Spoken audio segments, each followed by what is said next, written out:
Hey guys, and what is up? Today I am in a 2008 Subaru EXIGA, and now that is how it's pronounced, EXIGA.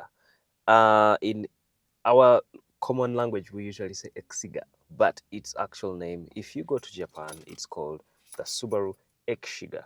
Now, you know how sometimes there are companies that try to develop a product to appeal to a certain customer base, but it doesn't seem to actually fit in. Well, I'm not sure whether this seven-seater Subaru fits in. The one I'm sitting in today is a 2-liter two-wheel drive model. If you're buying from 2012 and above, you'll only be able to get four-wheel drive. In 2014, Subaru introduced the EXIGA crossover, which was like an Outback version of it, and with plastic cladding on the wheel arches and the bumpers. Let's take this car for a drive and see what it feels like while driving.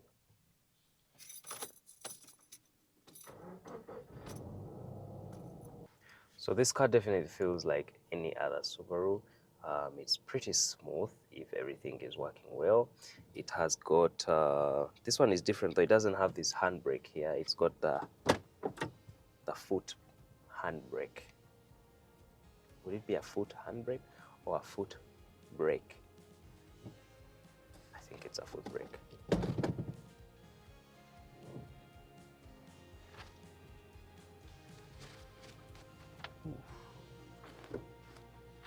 Instantly, I noticed something interesting about the EXIGA that makes me sort of want to lift my seat a little bit higher.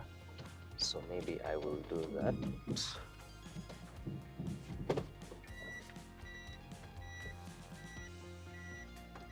Okay.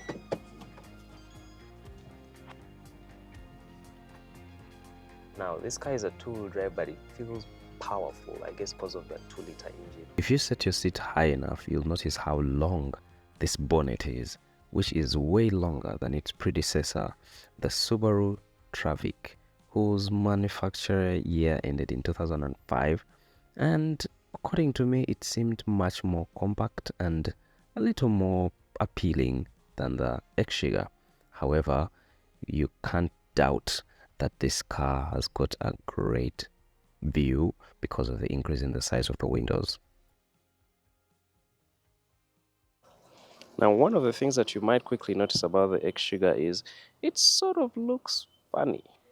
I feel like if we remove this badge right here and put another badge, we may not be so sure whether it's actually a Subaru or some other vehicle.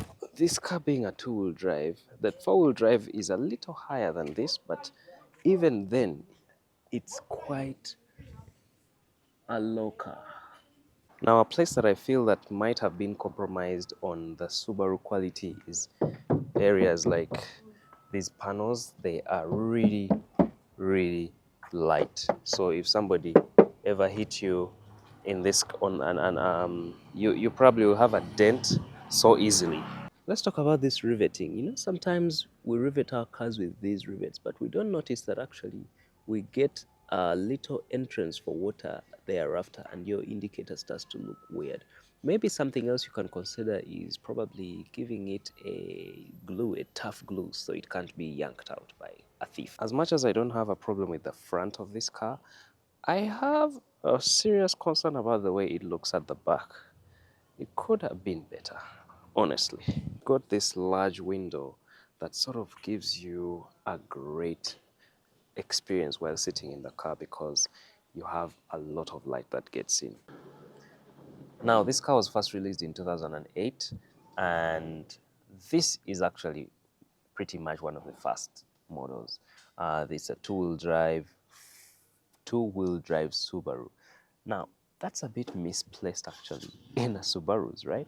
But anyway, it's a two-wheel drive and it pulls from the front. It has a 2-liter engine, and a 4-speed automatic transmission gearbox. Even if this car is a front-wheel drive Subaru, it still maintains the sort of quality that you'll find in other Subarus like the Forester, and you find that even shares a number of parts like the AC vents, the steering, the electric steering, the underpinnings like the brakes, shock absorbers, and things like that. This car is actually based on the legacy touring. So some people are looking for a Subaru. They want to drive a Subaru, but they want one which has 7 seats. So you find that people come and look for the Subaru Exiga. And is it really worth considering? Well, the owner is very compliant. He has a trash can. Now, as you might notice, it's actually quite a spacious vehicle with all the requirements that anyone would need for family or transportation purposes. Now, I personally believe that this car would be a great vehicle for airport routes, and definitely it does that job well. Look at how you probably can fix quite a number of suitcases here, and the sitting position also for the back seats is really great. Getting into the Subaru Exiga feels quite great, and look at how much legroom I have. This is tons of legroom. It reminds me of the Subaru Outback. It has got this uh, really higher sitting position for the passenger, and so your driver will sort of be at a lower level than you while driving you. One of the things you'll appreciate as a passenger of a car is that you'd like to see the front a lot of times. And, you know, this car would be great as a transportation vehicle, a car for business.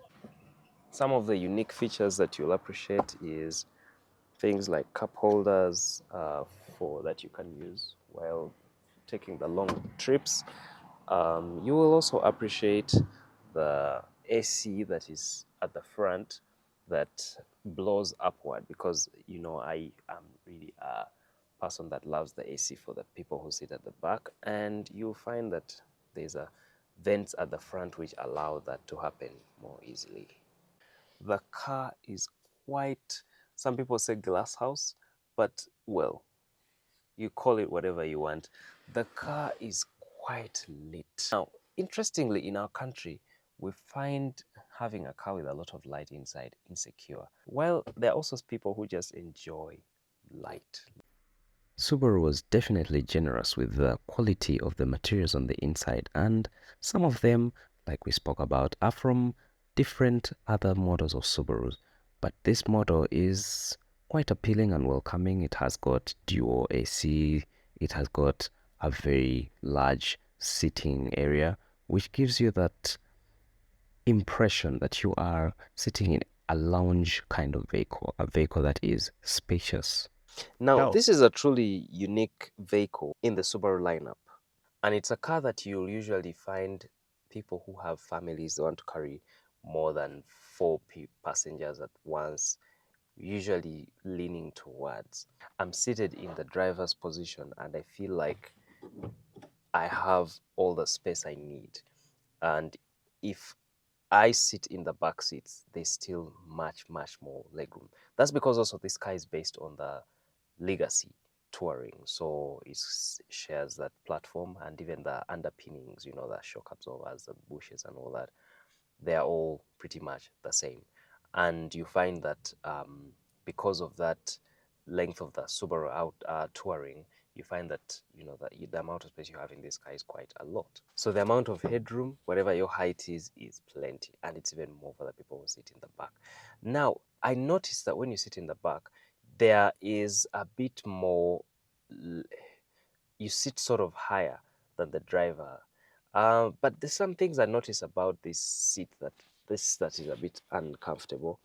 The headrests, actually the owner of this car had to turn them to face the back. I just turned them face forward just for purpose of this video, but it sort of makes you sit like that. I feel like that's a manufacturer error, or it makes you want to sit, you know, drive the car at this angle, which maybe some people are okay with. Now, I have my concerns about the Subaru Exiga. I feel like it's a misplaced Subaru, and let me explain. Because when you look at the shape, it doesn't really look like a Subaru. If you took off the badges at the front and the back, you may probably imagine it's probably a different brand. Okay, and this car is pretty much in the same category as, say, a Honda Stream, which is definitely better on fuel, is definitely more comfortable. The Honda Stream, which is definitely looks sleeker. It's an actual minivan, because this one's in this car it feels like Subaru got the legacy touring wagon and sort of just pumped air into it to sort of make it more bulgy at the back. And so what have we learned here? I think if you're looking for a Subaru and you want a 7-seater, then maybe you should look at another brand rather than considering the Exhiga. And let me explain why. Because you see, it's like the Subaru trying to be a 7-seater, and yet it's really a great 5-seater and a great 4-wheel drive car.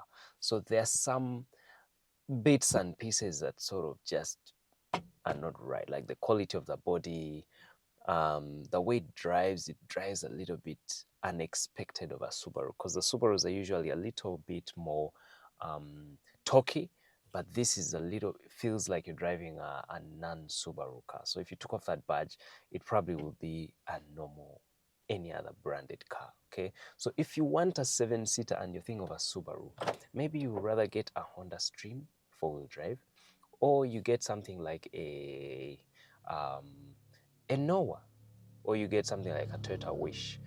And if maybe you are not considering so much the 7 seats, then you might as well just buy the Outback or the Legacy Touring Wagon, which just comes with the full package, 4-wheel drive and everything. Now, unfortunately, Subaru didn't make the Subaru Tribeca for other markets, except I think Europe and the US. But that would be a more ideal 7-seater vehicle for families, and it has got a lot more space. It has got a lot more comfort, a lot more plush on the inside, while this one is pretty much trying.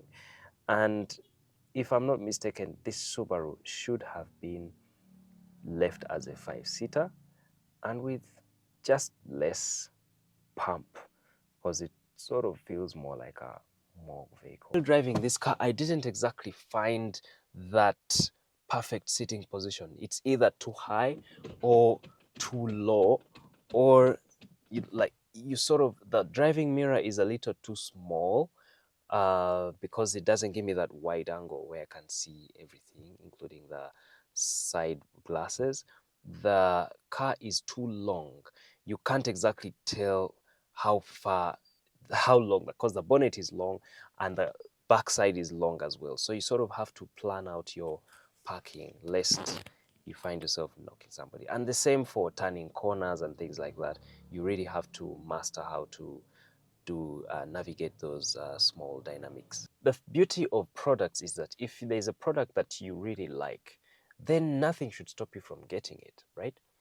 But if you want the Exhiga, these are the points that usually fail and that you should know about. The issue of the electronic power steering, that will be probably the most expensive servicing point of this car.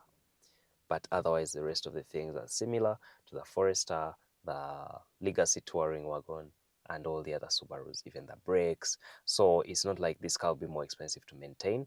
It will just probably look funny. Thanks again for watching, and be sure to subscribe and share this video with a friend, and see you in the next one. If there's a little detail that we missed in this video, please just comment below.